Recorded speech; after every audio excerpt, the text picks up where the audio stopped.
জীবনের প্রথম বিয়ে, কি জানি ঐশী দেখতে কেমন, কিছুটা ভয় হচ্ছে। সূরা পরে বুকে থুতু দিয়ে বাসর ঘরে ঢুকলাম। ঐশীর সাথে 7 দিনের পরিচয়। বিয়ের আগে অল্প কিছু কথা হয়েছিল, কিন্তু দেখা করিনি। কথা শুনেই বুঝেছিলাম খুব দুষ্ট। ঘরে ঢুকে দেখি বউয়ের মুখে ঘোমটা নেই। আমি তো পুরাই অবাক। শুনেছি বাসর রাতে স্ত্রীর ঘোমটা নাকি স্বামীরা সরায়, আর এখানে দেখি বউয়ের মাথায় ঘোমটাই নেই। আস্তে আস্তে ঐশীর কাছে গেলাম, অনেকটা চোরের মতো।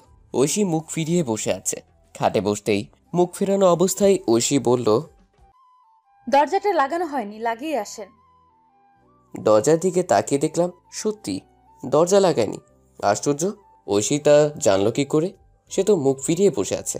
আবার দরজাটা লাগিয়ে খাটে এসে বসলাম। আচ্ছা, আমি যে দরজা লাগাইনি সেটা আপনি কি করে বুঝলেন? আপনি তো মুখ ফিরিয়ে বসে আছেন। আমার সামনে কি সেটা আপনি দেখতে পাচ্ছেন না? মাথাটা মনে হয় পুরোপুরি গেছে। সামনে তাকিয়ে ছোটখাটো একটা বাঁশ খেলাম। ঐশীর সামনে ঘরের আয়নাটা বসানো আছে, আর তাতে ঘরের দরজাটা স্পষ্ট দেখা যায়। আমার ঘর, আর আমি বুঝতে পারিনি। আমি মাথা থেকে টুপিটা নামিয়ে টেবিলের উপর রেখে 1 গ্লাস পানি খেলাম। রুমাল দিয়ে কপালের ঘাম মুছলাম। ভয়ে অনেকটা ঘেমে গেছি। ঐশীর দিকে তাকিয়ে জিজ্ঞেস করলাম, আপনার মাথায় ঘোমটা নেই যে? সব মেয়েরাই তো বাসরাতে ঘোমটা দিয়ে রাখে, তাহলে আপনি খুললেন কেন? আমার কত ইচ্ছে ছিল বউয়ের ঘোমটা সরাবো। আপনার কাজটা সহজ করে দিয়েছি। আর আপনি কি করে জানেন বাসর রাতে সবাই ঘোমটা দিয়ে রাখে? আগে আরো বিয়ে করেছেন নাকি? না, তবে শুনেছি। বিয়েটার জন্য আমি একদম প্রস্তুত ছিলাম না। এখন আমার বিয়ের বয়স হয়নি। হঠাৎ মুখ ফুসকে কথাটা বের হয়ে গেল। কি? তার মানে আপনি বেকার? কেন, কাজকর্ম করেন না? কে বলেছে আমি বেকার? আমি ব্যাচেলর। ঐশী একগাল হেসে বলল, ব্যাচেলর আবার বিয়ে করে নাকি? আবার বললেন বিয়ের বয়স হয়নি, কিন্তু এটা তো ভালো করেই জানেন যে বউয়ের মাথায় ঘোমটা দেওয়া থাকে। একটু একটু জানি।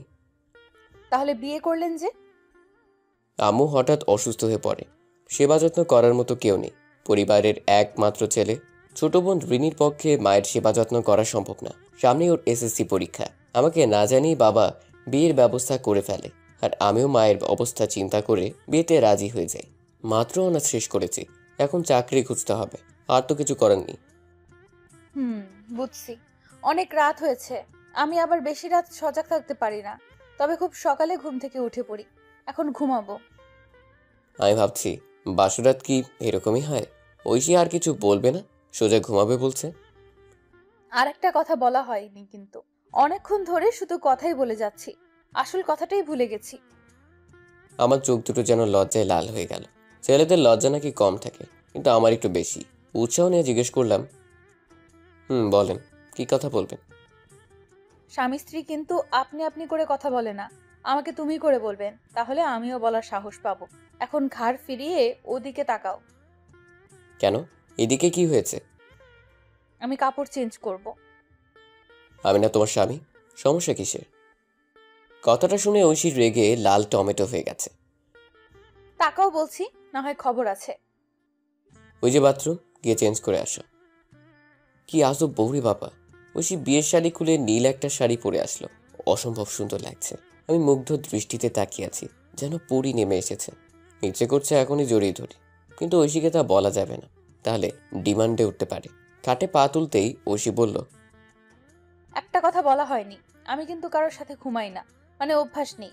যেহেতু বিয়ে হয়েছে আর স্বামী স্ত্রী হিসেবে এক বিছানায় থাকা উচিত, তা না হয় মানিয়ে নেব।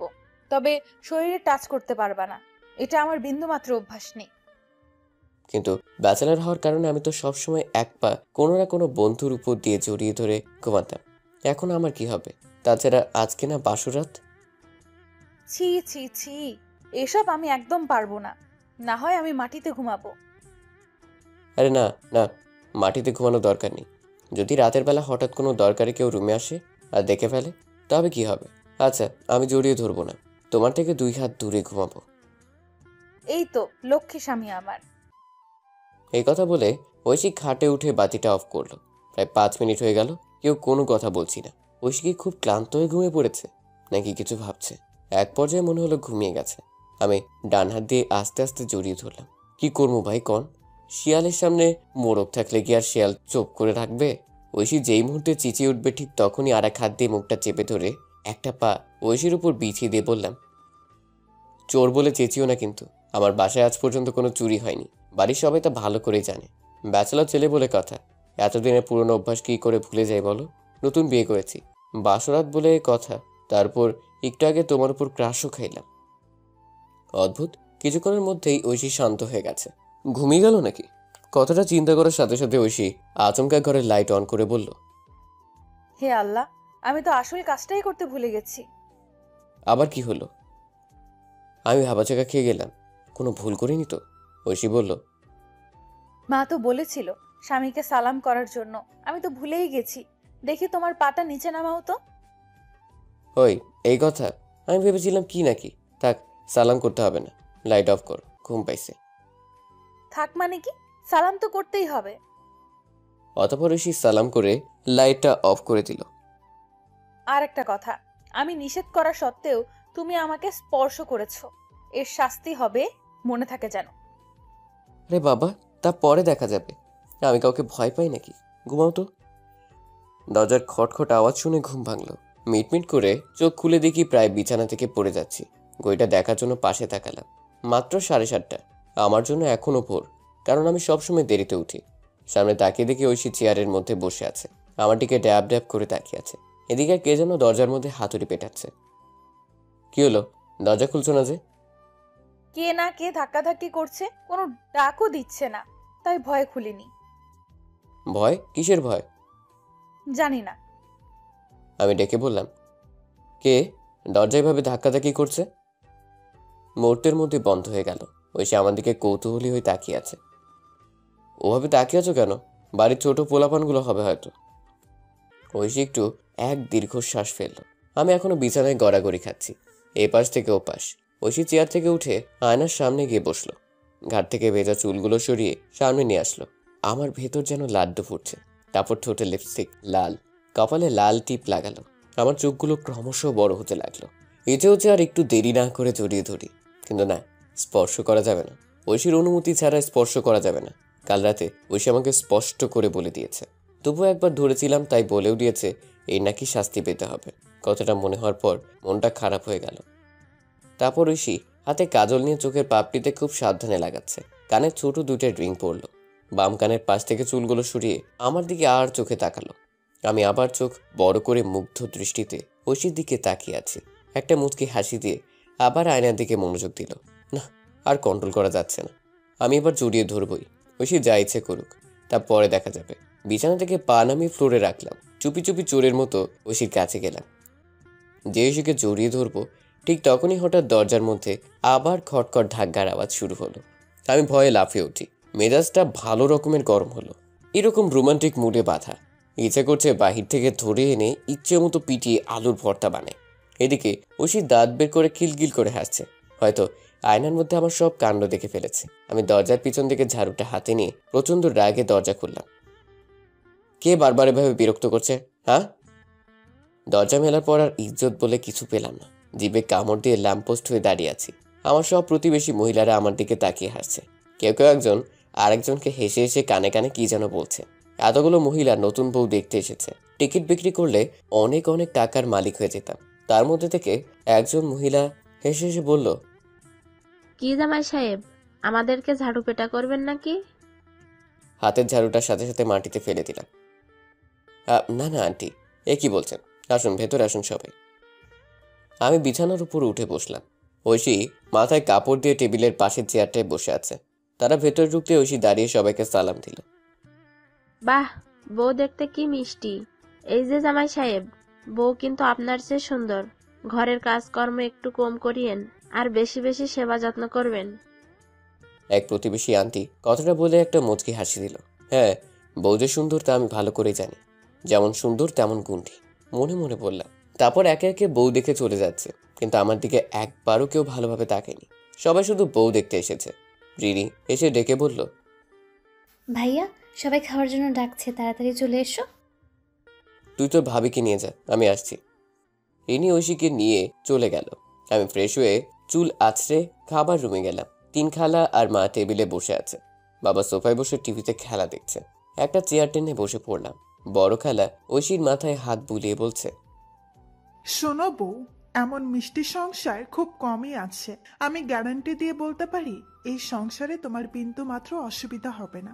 আর তোমার শাশুড়ি একদমই খারাপ না, এই ব্যাপারে নিশ্চিন্ত থাকতে পারো। কিছুদিন পর তোমার বন্ধুর মতো মনে হবে।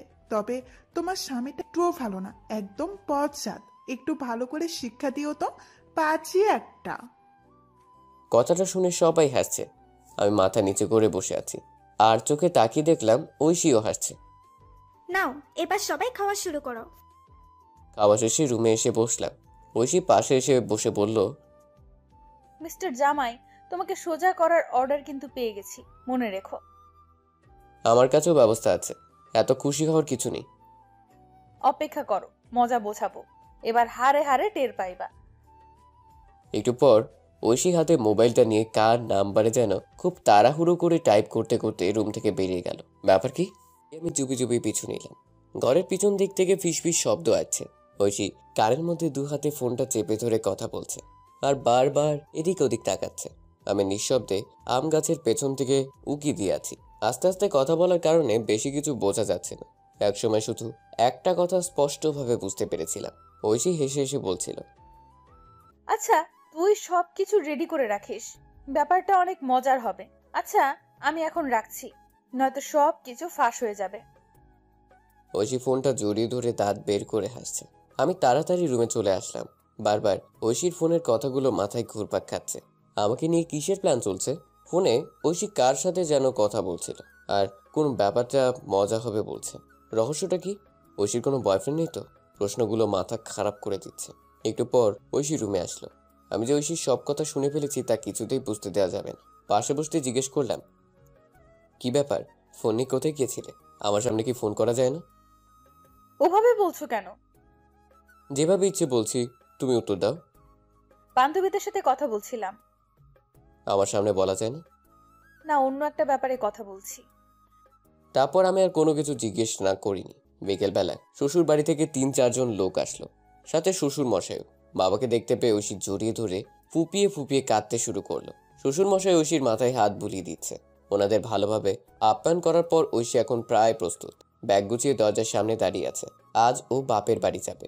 ঐশী মাকে সালাম করে ঘর থেকে বের হলো। শ্বশুর মশাই আমার কাঁধে হাত রেখে বলল, বাবা, তুমি কাল সকাল সকাল চলে এসো, আর পরের দিন আবার ঐশীকে নিয়ে চলে আসবে। আমি মাথা নেড়ে সম্মতি জানিয়ে দিলাম। সাবধানে যাবেন। পরের দিন সকাল 10টা বাজে, এখনো ঘুম থেকে উঠিনি। কাল সারা রাত শুধু ঐশীর কথাগুলোই মনে হয়েছে। রাতে ভালো করে ঘুমোতেও পারিনি। একটু পরেই মা এসে ডাকতে লাগলো, কিরে, এখনো উঠিসনি? তোকে না আবার যেতে হবে? তাড়াতাড়ি উঠে খেতে আয়, বেলা অনেক হয়েছে। একটু আলসেমি করে বিছানা থেকে উঠলাম। ফ্রেশ হয়ে খাবার টেবিলে গেলাম। বাড়িটা এখন ফাঁকা। বিয়ের অনুষ্ঠান শেষ হওয়ার পরপরই সবাই চলে গেছে। আমি খেয়ে আবার রুমে আসলাম। ভাবছি একটু বিশ্রাম নিয়ে তারপর শ্বশুর বাড়ি যাব। টেবিলের উপর থেকে মোবাইলটা হাতে নিয়ে আমার ব্যাচেলার বন্ধুদের ফোন দিয়ে খোঁজ খবর নিলাম। আচ্ছা আদিপ, এখন ফোনটা রাখছি। তোকে যা বলেছি সবকিছু রেডি করে রাখিস। বউরে একটু মজা দেখাবো। আমার কথা শুনে আদিপ হাসতে হাসতে ফোনটা কেটে দিল। আমার প্ল্যানিংয়ে আমারও কিছুটা হাসি পাচ্ছে। বিছানায় শুয়ে শুয়ে হাসছি। তখনই মা এসে বলল, কিরে, একা একা হাসছিস যে, কি হয়েছে? না তেমন কিছু না। বুঝছি, আর বলতে হবে না। আবার কোনো সাকলামের প্ল্যান করছিস বুঝি? মাও পুরো মনোবিজ্ঞানীর মতো আমার সব কিছু ধরে ফেলে। অনেক বেলা হয়েছে, যা এখন ঐশীদের বাসায় যা, আরো অনেক আগে যাওয়া উচিত ছিল। মায়ের কথায় বিছানা থেকে উঠে বাজারে আসলাম। মিষ্টি আর কিছু ফলমূল হাতে নিয়ে সিএনজির সোজা শ্বশুরের ঘরের সামনে। আমাকে দেখতে পেয়েই শালিটা দৌড়ে আসলো। শালিটা পুরো 420 টাইপের, নাম ঋতু। এবার মাত্র ইন্টারে ভর্তি হয়েছে। দুলাভাই, আপনাকে তো একবারে হিরোর মতো লাগছে, তবে একটু মেকআপ করলে আরো ভালো লাগতো। আরে ছেলেরা মেকআপ করে নাকি? আর হিরো না হলে তোমার বোনকে বিয়ে দিতা? তা ঠিকই বলছেন, তবুও একটু মেকআপ করা দরকার ছিল। ঋতুর কথা শুনে মুচকি মুচকি হাসছি আর ঘরের দিকে হাঁটছি। শাড়িটা পুরো পাগল। সালাম দিয়ে ঘরে ঢুকলাম। সবাই আমার জন্য অধীর আগ্রহ নিয়ে বসে আছে। শাশুড়ি হাতে লুঙ্গি দিয়ে বলল, যাও ফ্রেশ হয়ে আসো, অনেক ক্লান্ত হয়ে গেছো। লুঙ্গিটা হাতে নিয়ে রুমে ঢুকতেই দেখি ঐশীর হাতে যেন কিসের কৌটা। আমাকে দেখেই তা লুকিয়ে ফেলে। আমিও বেশি গুরুত্ব দিলাম না। ফ্রেশ হয়ে রুমে শুয়ে আছি। বিকেল গড়িয়ে সন্ধ্যা হয়ে গেছে। ঋতু এসে বলল, আসেন দুলাভাই, আপনাকে আমাদের এলাকাটা ঘুরিয়ে নিয়ে আসি। আসলেই এলাকাটা ঘুরে দেখা উচিত। তারপর ঋতুর সাথে পুরো এলাকা ঘুরলাম, অনেক কথা হলো, আর ঐশীর সম্পর্কেও অনেক কিছু জানলাম। এখন মনে হচ্ছে আমার প্ল্যানটা ভালো রকমের কাজ করবে। ঋতুর কথাও নিজের কিছু বৈশিষ্ট্য খুঁজে পেয়েছি, তাতে বুঝতে দেরি হলো না যে ঋতু আসলেই 420। পুরো এলাকা ঘোরাঘুরি করে আর সিএনজি করে শ্বশুর বাড়িতে আসার পর এখন আমি খুব ক্লান্ত। রাতে খাওয়া দাওয়ার পর তাড়াতাড়ি ঘুমিয়ে পড়লাম।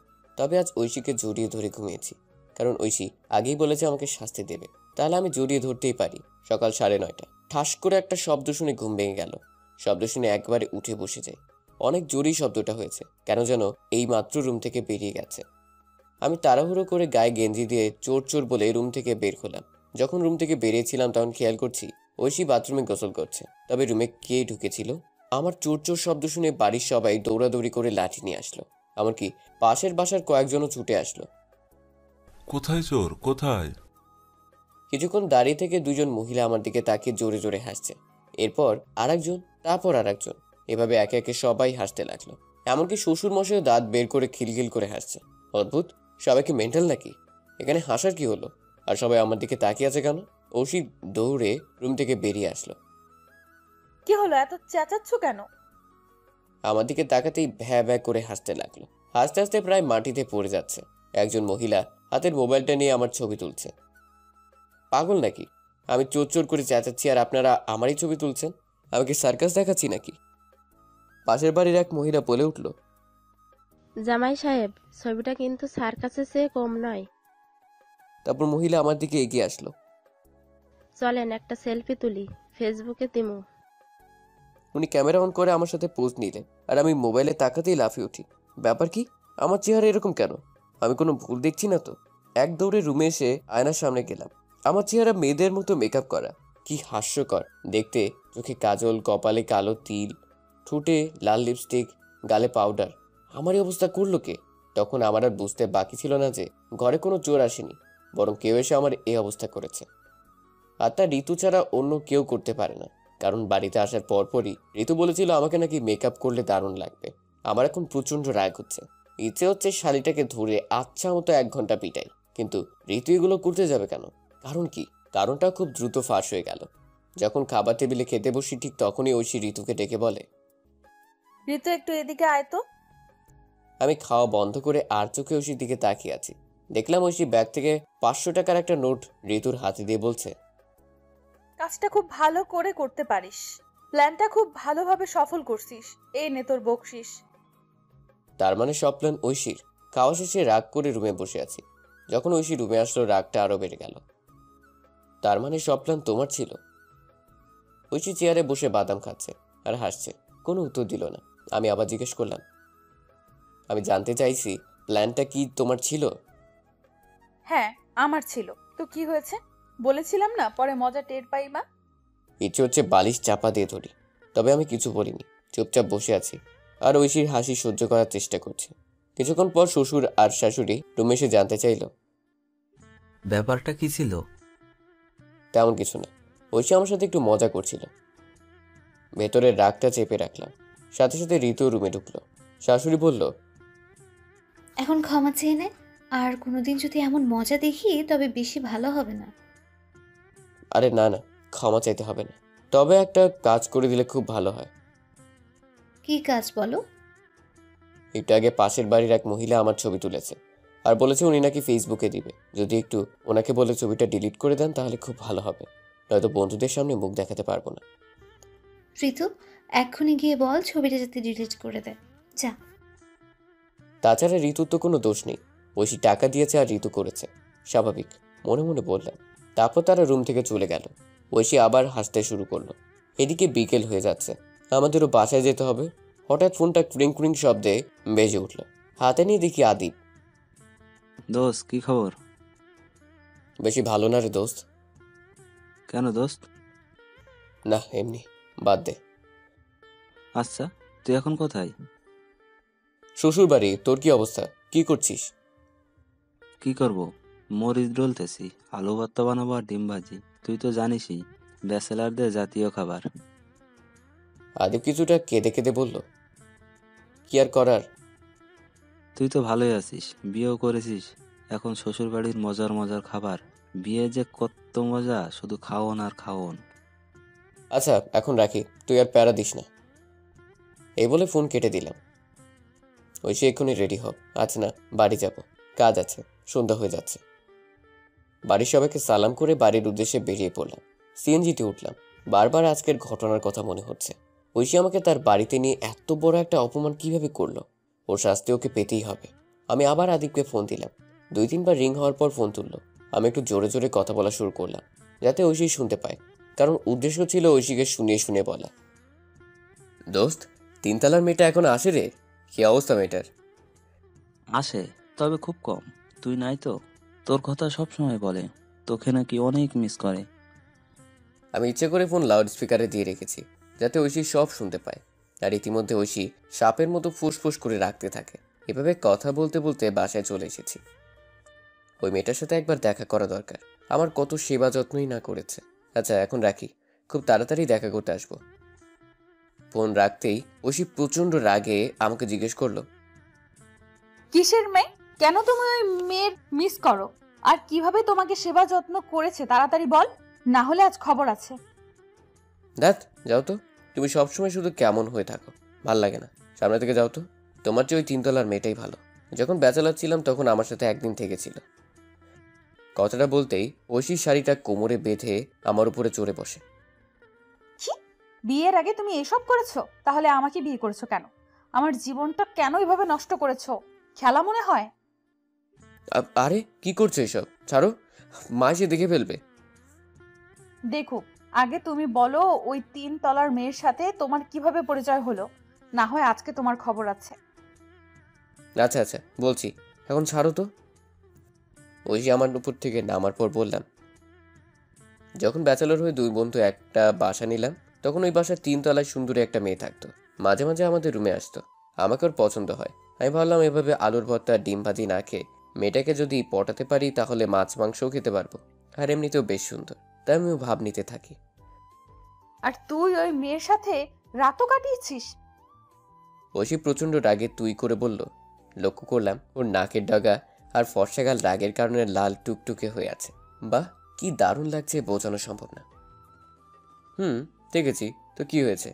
আজকাল এসব স্বাভাবিক ব্যাপার। ছি ছি, তোমার লজ্জা করে না? এসব করে আবার আমাকে বিয়ে করেছো? না তো, লজ্জার কি আছে? তাছাড়া আজ তুমি আমার সাথে যে ব্যাপারটা করেছো তাতে অনেক কষ্ট পাইছি। তুমি আমার সব মান সম্মান শেষ করেছো। ঐশী আর কিছু বলেনি, চুপচাপ রুম থেকে বেরিয়ে যায়। লক্ষ্য করলাম চোখ ভিজে চুপসে গেছে। রাতে আমার সাথে কথাও বলেনি। পরের দিন আমি সকাল সকাল ঘুম থেকে উঠে, যদিও কোনোদিন ওঠার অভ্যাস নেই, ঘুম থেকে উঠে দেখি ঐশী বিছানা নেই। ব্রাশ নিয়ে ছাদে গিয়ে দেখি ঐশী এক কোণে দাঁড়িয়ে ফুপিয়ে ফুপিয়ে কাঁদছে। আমি কাছে গিয়ে বললাম, আমার ইন্টারভিউ আছে, তাই আমাকে তাড়াতাড়ি যেতে হবে। যাও, খাবার রেডি করো। আমার সাথে কোনো কথা বলবি না, যা তুই তোর 3 তলার নোংরা মেয়ের কাছে। হ্যাঁ যাবই তো, তবে খবরদার ওকে নোংরা বলবা না, তাহলে কিন্তু বেশি ভালো হবে না। তারপরে সে কাঁদতে কাঁদতে নিচে নেমে আসে। আমি দাঁত ব্রাশ করে ফ্রেশ হয়ে খাবার টেবিলে গেলাম। বাহ, সব কিছু রেডি। তাড়াহুড়ো করে খেয়ে বেরিয়ে পড়লাম। তবে আমি কোনো ইন্টারভিউ দিতে আসিনি, বরং আদিবের সাথে দেখা করতে আসছি। আর ঐশীকে মিথ্যা কথা বলে এসেছি। গাড়ি থেকে নেমে সেই বাড়িতে গেলাম যেখানে ব্যাচেলর হিসেবে থাকতাম। রুমের দরজায় টোকা দেওয়ার পর আদিব এসে দরজা খুলে বলল, কিরে, তুই ভাবিকে নিয়ে এসেছিস কেন? কি? ঐশী ওকে আনতে যাব কেন? তাহলে তোর পেছনে এটা কি? পেছনে তাকাতে একটা শক খেলাম। ঐশী, তুমি কিভাবে আসলে? তোমার পিছু পিছু। আমি না বললাম ইন্টারভিউ দিতে যাচ্ছি? তবে ছাদ থেকে নেমে মায়ের কাছে জিজ্ঞেস করলাম যে আজ তোমার কোনো ইন্টারভিউ আছে কিনা। মা বলল তোমার আজ কোথাও কোনো ইন্টারভিউ নেই। আর আমার বুঝতে দেরি হলো না যে তুমি আজ মেয়েটার সাথে দেখা করতে আসবা। আজকে ওই মেয়ের খবর আছে। আমি আর কিছু বলতে পারলাম না, মাথা নিচু করে বসে আছি। আমার হাসি কিছুতেই আটকাতে পারছি না। এক পর্যায়ে জোরে জোরে হাসতে লাগলাম। ঐশী প্রচণ্ড রেগে গিয়ে বলল, এখন কিন্তু আমাকে আর রাগিও না, তাড়াতাড়ি এখানে নিয়ে আসো, না হয় আমি 3 তলায় গিয়ে চেঁচিয়ে চেঁচিয়ে মানুষ ডাকবো। আজকে ওর একদিন কি আমার একদিন। বাজে মেয়ে একটা, নোংরা খচ্চর, খারাপ, বিবাহিত পরিবার ধ্বংস করতে চায়। ভাবলাম আজকে তো খেলা দারুণ জমবে মনে হচ্ছে। কি হলো, মেয়েকে ডাকো। ওকে ডাকতে হবে না, আমি যাচ্ছি। আরে না না, তোমাকে যেতে হবে না, দাঁড়াও আমি ব্যবস্থা করছি। ওই আদিব, যা তো তিনতলার সুন্দরীটাকে নিয়ে আয়। সুন্দরী বলার কারণে ঐশী আমার দিকে চোখ বড় বড় করে তাকিয়ে আছে, যেন আজ বড় ধরনের কিছু একটা ঘটবে। আদিব উপরে গেল মেয়েটাকে আনতে। আমরা দুতলায় বসে আছি। তারপর ঐশী দরজার পেছন থেকে ঝাড়ুটা নিয়ে চুপ করে দাঁড়িয়ে আছে। তবে আমার আর হাসি থামানো যাচ্ছে না। ঐশী বারবার বলছে চুপ করে থাকার জন্য। এক পর্যায়ে মুখ চেপে বসে আছি হাসি আটকানোর জন্য। কিছুক্ষণ পর মেয়েটা দরজার ফাঁক দিয়ে ঢুকতে ঐশী সর্বশক্তি দিয়ে দিল এক বাড়ি। বিড়ালটা ম্যাও ম্যাও শব্দে শূন্যে লাফিয়ে ওঠে। ভাগ্যিস অল্পের জন্য বিড়ালটা বেঁচে গেল। আমি আর আদিব হাসতে হাসতে বিছানায় গড়াগড়ি শুরু করলাম। ব্যাচেলরের আবার বিয়ের আগে বউ। তাকিয়ে দেখি ঐশী রুম থেকে বেরিয়ে যাচ্ছে। দৌড়ে নিচে নামলাম। এ কি ঐশী, তুমি কাঁদছো কেন? তুমি আমাকে মিথ্যা বলছো? তার মানে কোনো মেয়ে নেই? আরে বাবা, এই বিল্ডিংয়ে তো কোনো সিঙ্গেল মেয়ে নেই। সবটাই তোমার মতো প্ল্যান করে বানানো। যদি থাকতো তাহলে কি আলুর ভর্তা ডিম ভাজি খেয়ে দিন কাটাতে হতো? ঐশী চোখের জল মুছে বলল, আর কোনো দিন এরকম করবা না তো? যদি কোনোদিন এরকম করো তবে আরেকদিন সুযোগ পেলে তোমার মুখ অর্ধেক শেভ করে রাখবো। না, এরকম আর করবো না, তবে একটা শর্ত আছে। কি শর্ত বলো?